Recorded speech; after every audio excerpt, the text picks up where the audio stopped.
Hi again. I forgot to mention a pretty, which could be expensive uh, issue here as it relates to cost of living. Again, I'm sorry I forgot it in the last video. But electricity. As I said, we use extensively every evening the one air conditioner in the bedroom, which works very well. The one in the third bedroom, we use that shower, and I usually throw that air on, which again isn't at 100% proficiency by any stretch of imagination, and so when I get out of the shower, this humidity doesn't slap you in the face, and then we turn it off. So that's our air conditioner use. So what are we talking? Anywhere 7-8 hours, 9. Usually turn the bedroom one on earlier so that the place cools down, because the walls are warm and everything's warm. So give it a chance to cool off. What I do run are 3 different dehumidifiers, not humidifiers, dehumidifiers.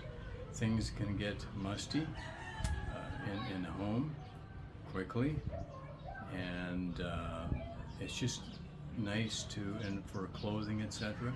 It's just nice to get rid of that humidity at least part of each day. So I do run 3 dehumidifiers, and they're the larger, and that's through the night also. So 1 air conditioner, 3 dehumidifiers, and a bug zapper, which wouldn't take much current. Of course, the refrigerator is plugged in, and the water cooler heater is plugged in also, which without use, the cooler I'm sure doesn't draw too much.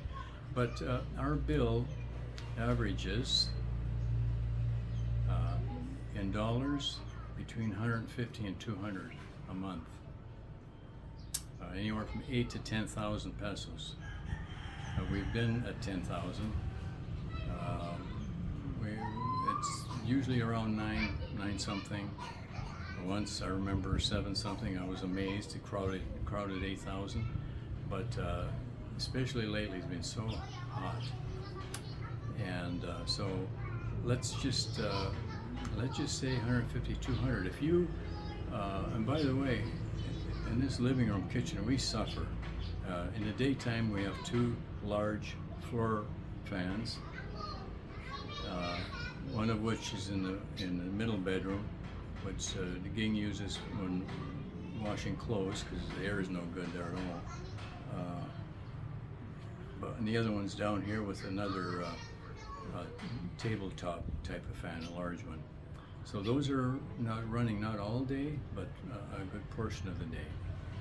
So that is our electrical usage.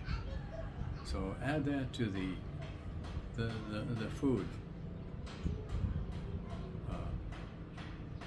Let's just say for now $500.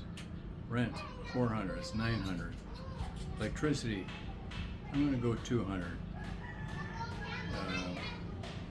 Plus your extras, gasoline, entertainment. So you can see quickly that $1,000 isn't going to cut it. It's not. It's not. The only way that's going to work is, and that's what I'm anticipating. It's one reason why I decided to build a house, was we'll be eliminating the rental amount. So it's I figured that in what I would spend on the house, I'll recoup that in 6 to 8 years. So after that, it's coasting. So yes, there's money out front, but I believe it'll wash in 6 to 8 years. So providing I last that long. but at least there'll be something there for game to appreciate and enjoy. And happens to be where she wants to live by her family.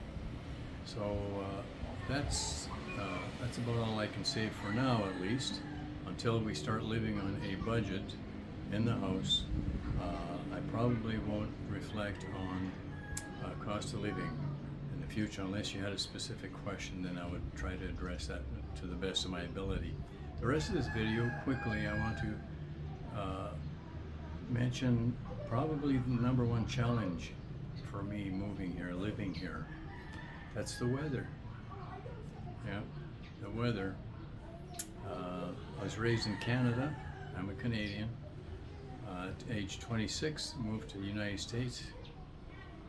Became an American later, but so Manitoba would be, at that point, it was dry in the summers and, of course, miserably cold in the winter with lots of snow, etc.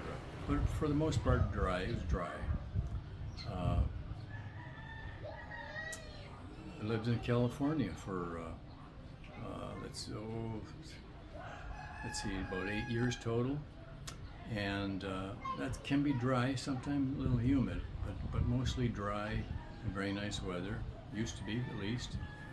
Lived in Florida for 14 years. And the weather there is just super humid. I would equate it to very similar to here. I mean, you have a shower, you walk out, and that humidity just slams you, and you just feel tacky immediately. So some people have thought that it's not as severe here, the humidity that is in the heat, than Florida.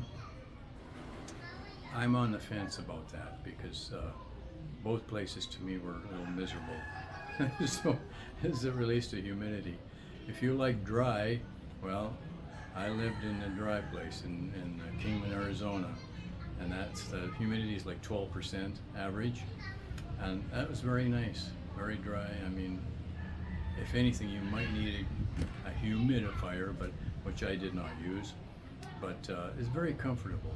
You know, yeah, you get your cold and whatnot, and Phoenix can be very hot and humid in the summer, believe it or not. It's in the, down low in the valley. Kingman is up 7,500 feet, so it was a nice place to be as it relates to weather. And also lived in Iowa for 11 years, and it's a Midwest, which if you're from there, you know that and maybe you don't realize that it's pretty humid there. Midwest is pretty humid. Of course, southern United States is very humid. Florida inclusive, of course, that's much further south too. So depending on your ability to adapt to other weather, I'm still having difficulty with this weather. I feel myself kind of getting used to it, in the respect that you know what to expect and what can you do about it. It can be very uncomfortable, especially without air in the living room and kitchen. So it depending on where you are, your whole setup, where you live. There are places in the Philippines that are cooler. Baguio, which is northwest of Manila area, but it's expensive and can't find a flat spot if you paid for one. It's very, very, very extremely hilly, and expats have mentioned, I haven't been there, but expats have mentioned it's very expensive to live there. So and it's quite a jaunt to Manila. It's quite a ride. It's not real close. So let's see. I thought we'd be getting away from the heat for at least a little bit by building in the mountains. It's about 1,500 to 2,000 feet higher than this elevation. But I'll tell you what, when you get there, it feels the same. It just doesn't seem to make much difference where you are. There are places, other places that apparently are are a little cooler. On this island of Mindanao, let's say east of Cagayan de Oro, there's a larger city between Cagayan and Davao. There is I forget the name of the place. I haven't been through there, but people that have lived there, I've spoken to here, and it's much cooler there. It's, of course, the elevation is up, and it's in the middle of the country. So, is that where you want to be? In the middle of, away from centers? We can talk about that another time. So,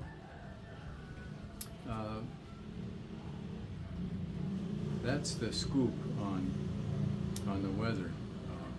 It averages 85% humidity. It's average. And temperature-wise, it averages about 85. Last week we had 93 and around 85-86% humidity. And I attribute that to my losing weight. I don't blame building the house or working wherever. I attribute that because it wears on you very quickly. You wear down quickly.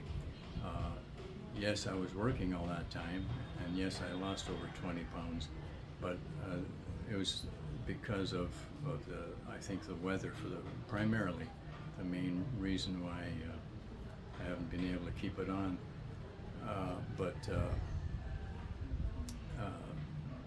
That is a consideration for you if you are thinking of moving here, is the weather.